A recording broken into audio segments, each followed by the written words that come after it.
this evening. First, a 16-year-old is in custody, charged with the shocking murder of City Councillor Kyle Anthony Solomon. We'll bring you the latest from the courtroom. Plus, a landmark High Court ruling against squatters in Mocha sparks heated debate over land rights and compensation. And big changes are coming to Guyana's National Zoo. We'll show you how a $2 billion upgrade promises to transform it into a world-class destination. Also, Mashramani fever is in full swing. The Ministry of Agriculture unveiled its buzzing new theme for 2025 with a special focus on the queen bee. Finally, halfway around the globe, North Korea celebrates clearer skies as pollution levels sees a drastic drop. Stay tuned, these stories and more tonight on Headline News Update.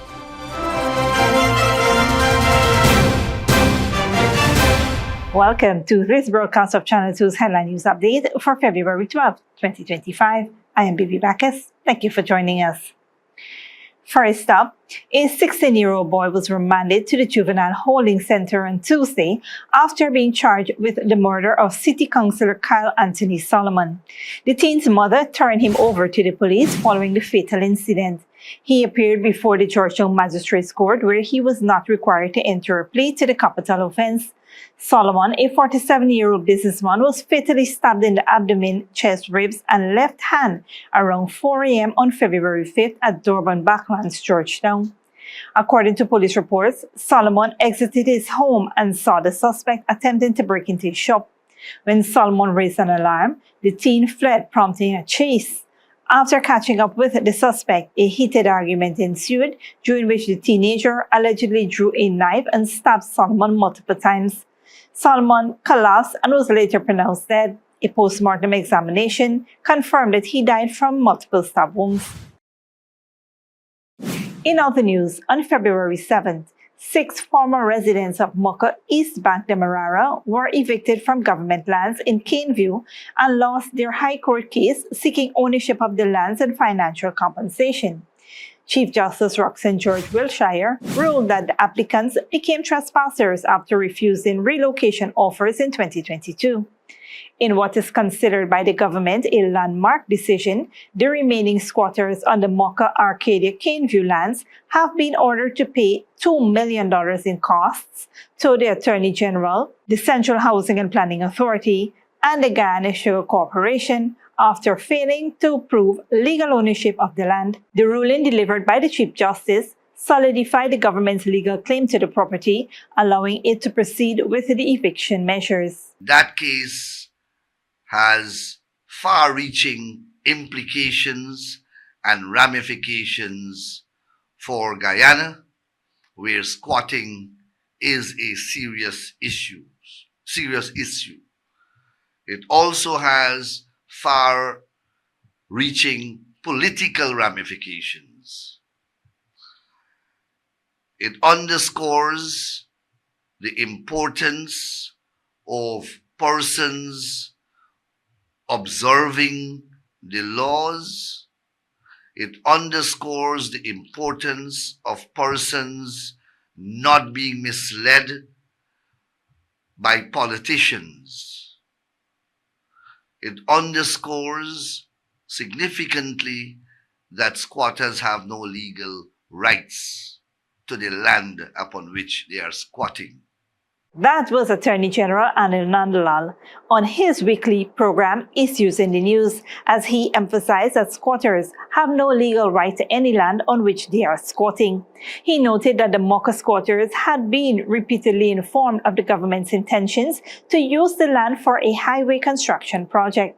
Despite compensation of $250 million and relocation assistance offered to most of the over 150 residents, some refused to vacate the land. Nandlal pointed out that the squatters' attempts to regularize the land were invalid, and they had petitioned the government to regularize property that was legally owned by the state.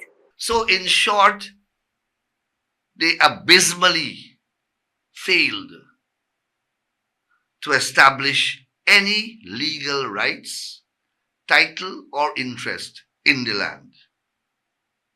And as a result, the state was completely justified in taking steps to remove them and their buildings and erections from the state's land.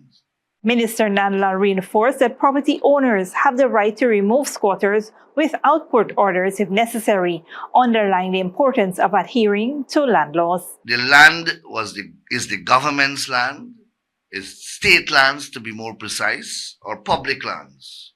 It was owned by Gaisuku and transferred by the previous administration to Nisil. And then Nisil, under our government, retransferred it to the Central Housing and Planning Authority. So it was never the private property of any person.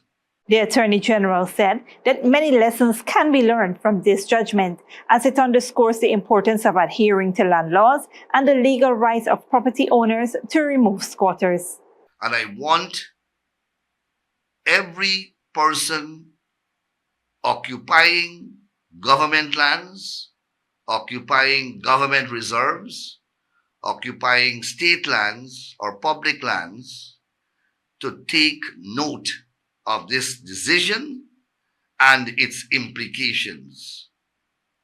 It means this decision, if you are ever in doubt, clarifies for you, any squatter or potential squatter, what your legal status is. On a different note, the National Parks Commission is set to undergo a monumental transformation with a $2.8 billion budgetary allocation, of which $2 billion is earmarked specifically for zoo upgrades. We now go to Malcolm Carter, who has been following this story. Now, with a $2.8 billion budgetary allocation for the National Parks Commission, $2 billion dedicated to the zoo upgrades, many are excitedly waiting its transformation. The government's ambitious expansion plan promises to provide animals with a more natural and comfortable habitat while creating educational spaces for visitors of all ages. The upgrading of the zoological park. This means that most of it will take over the botanical gardens. As you know it, $2 billion, so that we'll have a proper place to house and showcase our animals, and to have a training school, a nature school, and all these things in terms of educating the younger children and the adults in terms of climate resilience, protection of wildlife, etc. That was Minister of Parliamentary Affairs and Governance Gail Teixeira at the 98th sitting of the 12th Parliament 2025 budget considering estimates and expenditures, as she emphasized that the zoo's redevelopment will offer a proper environment for wildlife and new learning centers for children and adults. At a public consultation last year, Vice President Dr. Barry Jaggio shared insights into some of the planned enhancements. We want a modern place where our kids can come, and a large number of them, with classroom space, modern, air-conditioned too, but we'd have to think about the green energy there, where you can spend a whole day there teaching, learning about what's going on, different landscapes, animals, etc. And a nice area where they can go and have lunch or so. So that is the primary purpose of this. Additionally, the enhancement will include a new vehicle entrance, green parking areas, and an educational plaza featuring indigenous elements. Further, a wildlife conservation and education center will be introduced, fostering an appreciation for Guyana's biodiversity. As young visitors anxiously await the upgrades, many hope for interactive exhibits and more engaging experiences. With plans for suspension bridges, canopy walkways, and even an electrical tram system, the reconstruction promises to make the zoo a more immersive and exciting destination for future generations. Reporting for Headline News Update, Malcolm Carter. Thanks, Malcolm. Stick around when we return. Linden residents receive land titles and sale agreements in Major Housing Drive, and Ministry of Agriculture unveils 2025 Mashramani ban.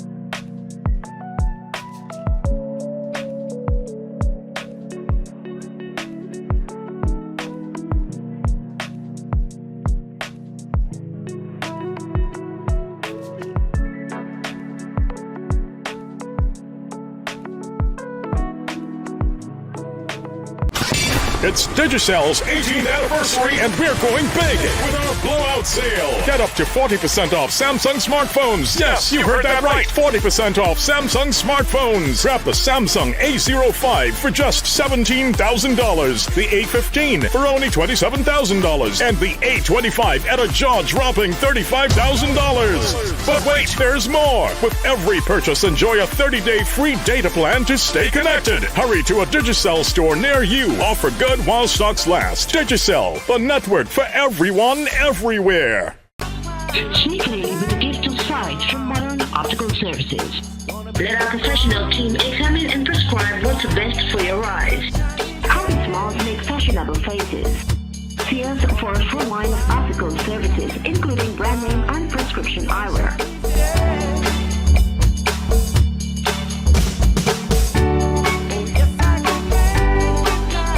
Modern Optical Services, 316 Mill Street, Georgetown. Telephone 226-1082. Good girl forget things. What's the problem, Granny? I want money for borrow for those surgery. I was dancing and I fall and fracture my hip. If you need some quick money, you should check Lender's Jewelry and Pawn Shop. Lender's Jewelry and Pawn Shop, lot 238 South Road Border, Georgetown. Get jewelry made to order in just 72 hours. We also accept vehicles. Lender's, best rates, longest payback period. Boys, I get through. Plus, I could dance again. Lender's Jewelry and Pawn Shop. Furnishing your home or office has never been easier. Here at Kissoon's, our inventory of locally made and imported furniture, offered at amazing prices, will leave you wanting more. From vinyl, floor rugs and carpets, bedroom, dining and living room sets, mattresses, pillows, office desk, chairs and filing cabinets, outdoor benches and tables. We have a piece of furniture for every room imaginable in your home or office. Check out our flagship store at Industrial Site Rijnveld or one of our branches in New Amsterdam, Port Morant, Riverton and Camp Street. Kissoon's Furniture, furnishing homes for over 50 years.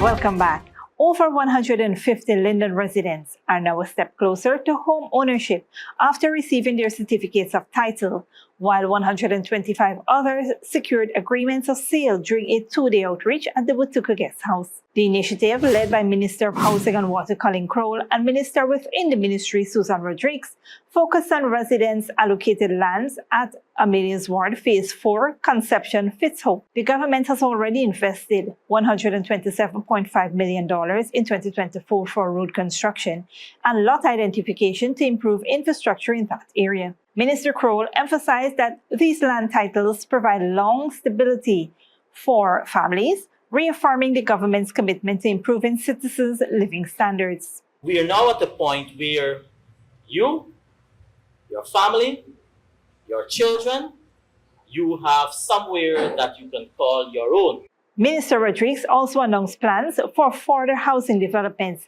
including the regularization of 800 lots across various communities in the region. Additionally, attendees had the opportunity to engage with banking representatives to explore financing options for home ownership. As the government intensifies its efforts to expand home ownership in Region 10, there are also plans for a new housing development in Kokwani. Minister Crowell said land allocations will begin on March 28 for long-awaited applicants. The first phase of the development will cover 100 acres, providing a new housing scheme, while also relocating over 300 waterfront residents affected by the persistent flooding. While the minister acknowledged delays in the reallocation, he assured residents that the government is actively working to address their concerns. Other housing developments in Region 10 include efforts to reduce the region's backlog of approximately 10,000 housing applications by mid-2025. The government is negotiating with the National Industrial and Commercial Investment Limited, NISL, to acquire additional land in Wisma for further allocations. 600 lots have already been distributed to the new Wisma housing development, with infrastructure works set to commence soon. Additionally, several regularization exercises will be conducted to grant legal ownership to long-time land occupants. In other news, The Ministry of Agriculture officially launched its band for MASH 2025 today, focusing on the Queen Bee as this year's central theme. Here is Malcolm Carter with more details from that event. Well, it's carnival time, I done my tools. I breaking all the rules. Yes, the music got me bad. Soca music got me bad. All I thinking is fet. Keep fetting with no regret. You ready for the road? You ready for the road? Come let me go. Come let me go. Today, the Ministry of Agriculture held its band launch for 2025 Mashramani and announced a special focus on the Queen Bee, which aligned with President Ifran Ali's vision for boosting the honey sector. Minister of Agriculture Zulfikar Mustafa reiterated that Mashramani is not just a celebration, but an opportunity to bring people together to continue building the nation. This event, like other events that we have been observing over the years, this event brings people together. And I hope that what we'll be doing for MASH can be replicated not only during MASH time, but every day in our life.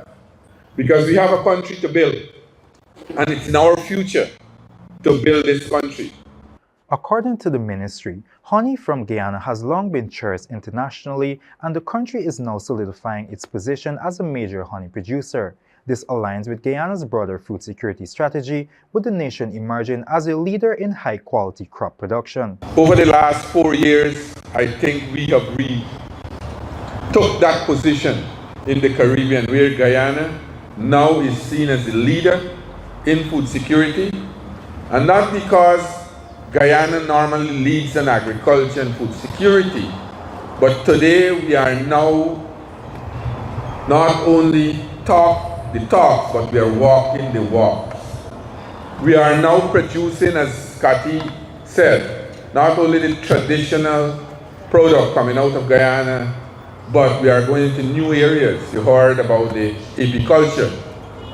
We are now a major honey producer. We have moved honey production from 3,000 gallon in 2023 to 30,000 gallon at the end of 2024. So we are a major honey producing country now. We are now producing corn and soya. We have moved production from 4,000 acres in 2023 to last year 12,000 acres. And hopefully this year, at the end of this year, we'll take that to 20,000 acres. So we are now a major producer of those new crops. We have started the high value crops, things like broccoli, cauliflower, carrots. We have gone into and made aquaculture now an industry in our country. The theme reflects the significance of bees in agriculture and the global recognition of Guyana's high-quality honey. Fashion designer Olympia Sunram emphasized the theme for this year and exposed the inspiration motive of various costume designs the nation is yet to see. I enjoy watching the vision of myself and your minister come alive in my pieces. When it's time for me to do agriculture, I tend to go do my research, check and see what minister is focusing on that year, to know to portray it in the costumes, so you can have an idea of what agriculture has to offer. And yes, Kathy spoke about some of the pieces that we will be portraying. The female individual really comes out of me because it's meant to be the breadbasket. We know Guyana is the breadbasket of the Caribbean. And that is something I always like to let people remember, and that the female individual definitely embodies that. And when I travel, a lot of people ask for the honey that comes from Guyana. There's something about our honey, and I needed to portray that in a very big way. Ms. Sunram also extended an invite for citizens to come out and enjoy. Oh my gosh, I'm so excited for you guys to see what we have to offer this year. The road will be very bright, full of colors. I need everyone to come out and support this year's MASH. It's going to be ecstatic, extremely beautiful. The Ministry of Agriculture's newly appointed MASH ambassador and Guyanese singer Melissa Roberts, probably known as Vanilla, shared her excitement for this year's celebrations and songs to expect, and also shared how she feels about her opportunity to be out with everyone. Whenever it comes to MASH, there is no way that I'll be out of it. Even if I'm out of the country, I usually fly home, and I'm always excited about Mashramani. I just want to say a special thank you to Ministry of Agriculture, for securing me since last year. Since last year, they booked me officially for the band this year. So I just want to say thank you for them, and thank you to them. And MASH really is we own, and I can't do any other celebration the way in which I do MASH just because of the pure love and joy that I have for MASH. I don't do it because it's always because it's we own. I do it because I love Guyana and I love MASH, And so I'm totally looking forward for the road, because we're gonna have a bacchanal on the road. Don't let me go, don't let me go is the song we're gonna be going down the road with. I know a lot of people want to know if I'm competing in the road march this year. I am not. However, I will be on the road, and you will see me carrying on at the rates and having a ball with the Ministry of Agriculture. During this event, you'll hear my new song, which is Don't Let Me Go. You're going to hear that. You're going to hear some of my old songs like 592, Soak Up on Replay. You're going to hear a different types of song coming from Vanilla on the road. And we're just out there to have a ball. It's not like, this, or it's just about celebrating my people, celebrating with the people, all the people of Guyana I love to celebrate Mashramani with. So I'm looking forward to that. As the MASH ambassador for Ministry of Agriculture, I really, I really feel elated, and I'm really happy that I was chosen. And I feel like they had the eye on me for a while, but they weren't getting through because I'm usually with so many bands. But this year they said, no, Vanilla, I'm going to lock you in, and I want you to be a part of the band. So I'm here. With vibrant costumes, music, and a renewed focus on agriculture, this year's Mashramani is set to highlight both Guyana's rich heritage and its bright future in food production with the Ministry of Agriculture. Reporting for Headline News Update, Malcolm Carter. Thanks, Malcolm.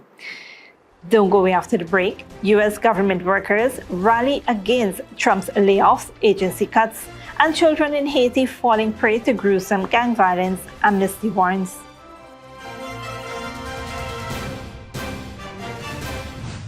Digicel is celebrating 18 amazing years, and we're giving you the ultimate shopping spree. That's right, top up with $1,000 or more, and you could be one of 4 lucky winners, each walking away with up to $1 million in groceries. Imagine filling your carts with everything you need and more, absolutely free. Top up now and get ready to dash for carts full of groceries. Digicel, the network for everyone, everywhere.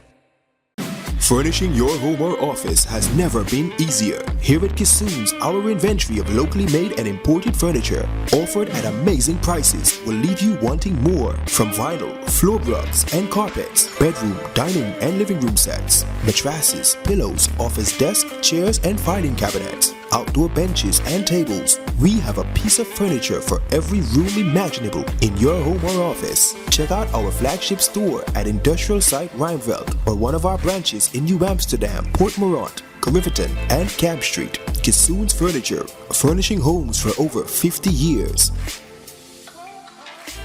Sneakily with a gift of sight from Modern Optical Services. Let our professional team examine and prescribe what's best for your eyes. Common smiles make fashionable faces. See us for a full line of optical services, including brand name and prescription eyewear.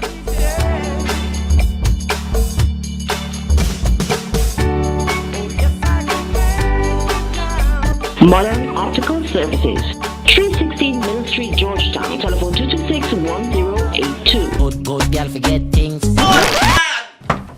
What's the problem, Granny? I want money for borrow for those surgery. I was dancing and I fall and fracture my hip. If you need some quick money, you should check Lender's Jewelry and Pawn Shop. Lender's Jewelry and Pawn Shop, Lot 238 South Road Border, Georgetown. Get jewelry made to order in just 72 hours. We also accept vehicles. Lender's, best rates, longest payback period. Boys, I get through. Plus, I could dance again.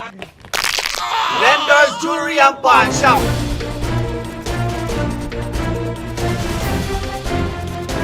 Welcome back. Now we take a look at what's happening in the region and around the world.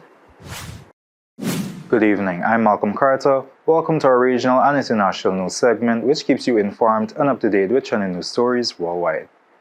In the Caribbean, Haiti's ongoing civil unrest has left over 1 million children living in areas controlled by armed gangs, according to Amnesty International's latest report. The report highlights the recruitment of children as gang members, with 30 to 50% of gang members being minors. Girls face abduction and sexual violence, while children refusing orders are threatened with death. Amnesty also condemned attacks on schools, hospitals, and blocked humanitarian aid, calling these, quote, grave human rights abuses. Meanwhile, Coca-Cola may rely more on plastic bottles in the U.S. due to rising aluminum costs from a 25% tariff imposed by President Trump. The tariffs could drive up the price of canned goods, with Coca-Cola CEO James Quincy stating the company may shift to plastic packaging to maintain affordability. This move follows Coca-Cola scaling back its sustainability goals, sparking criticism as the company remained the world's top plastic polluter for 6 years. Hundreds of U.S. government workers and high-profile Democratic leaders have held a protest in Washington. They are opposing the sweeping federal job and funding cuts being pushed by President Trump and his advisor, Elon Musk. Al Jazeera's John Hendren reports. They are not going to cast us aside. Federal workers rallied by the hundreds against President Trump's campaign to slash government programs and the workers he calls the deep state. And put our people back to work for America! At a protest outside the U.S. Capitol, current and former federal workers promised more demonstrations to come. We're going to see much more of a groundswell. I think it's really important that people in this country really act collectively and show unity and demand changes to what is currently going on. Democratic politicians who joined in the latest in a series of rallies focused their fire on the tech billionaire and Trump campaign donor, who they say is rife with conflicts of interest and slashing consumer protections. He has turned over our country to Elon Musk. We didn't elect him, we didn't select him, we didn't ask for him, and we don't want him. Among Elon Musk's targets, the Consumer Financial Protection Bureau, created by Congress after the 2008-9 financial crisis. On his social media platform X, Musk wrote simply CFPS RIP, or Rest in Peace. A federal judge has blocked employees of Musk's Department of Government Efficiency from accessing the Treasury Department's financial systems. On Tuesday, Musk defended the work of Doge in an Oval Office appearance with Trump. It's not draconian or radical, I think. It's really just saying, let's look at each of these expenditures and say, is this actually in the best interest of the people? It seems hard to believe that judges want to try and stop us from looking for corruption. As Trump promises to give Musk broad leeway to fire federal regulators, Stand together in solidarity with everything on the line. government workers vow to continue firing back. John Hendren, Al Jazeera, Washington. Finally, South Korea has reported a significant improvement in air quality after years of high levels of pollution. A number of reasons are being given for the change. Al Jazeera's Rob McBride reports. At a time when environmental news seems inevitably dire, this comes as a welcome report for a country that now breathes a little easier. Pollution from coal-fired power stations and vehicle emissions meant that 10 years ago the country would endure 60 days a year when air quality was classified as bad or very bad. If we don't respond properly now, we will have to pay a much bigger price in the near future. This is why an expansionary budget is not a choice, but a must. There were new controls on industrial emissions, an expansion of greener energy generation and more eco-friendly boilers in apartment blocks. A big reduction in diesel traffic in favour of more electric and hydrogen vehicles. Overall, the improvement in air quality can be attributed to the implementation of reduction policies targeting emissions in power generation and transport. The result? Since 2015, when the Ministry of Environment first started measuring ultrafine particles nationwide, known as PM2.5, the level has dropped by 38%. It means instead of 60 bad air days per year, South Korea now records just 10. But it's an improvement that's been helped by external factors, such as changing weather patterns and by the prevailing winds from neighbouring China. Those winds, which would carry fine particles and dust to South Korean skies, are now bringing cleaner air, thanks to a 45% reduction in PM2.5 pollution in northern China over the same period. Rob McBride, Al Jazeera, Seoul. That wraps up our regional and international news segment for tonight. Thank you for joining us as we bring you the latest updates from around the globe. I'm Malcolm Carter. Good night. See you next time. Thanks, Malcolm. Up next is the 3-day weather forecast.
And that's it to be 2 Headline News for this Wednesday evening.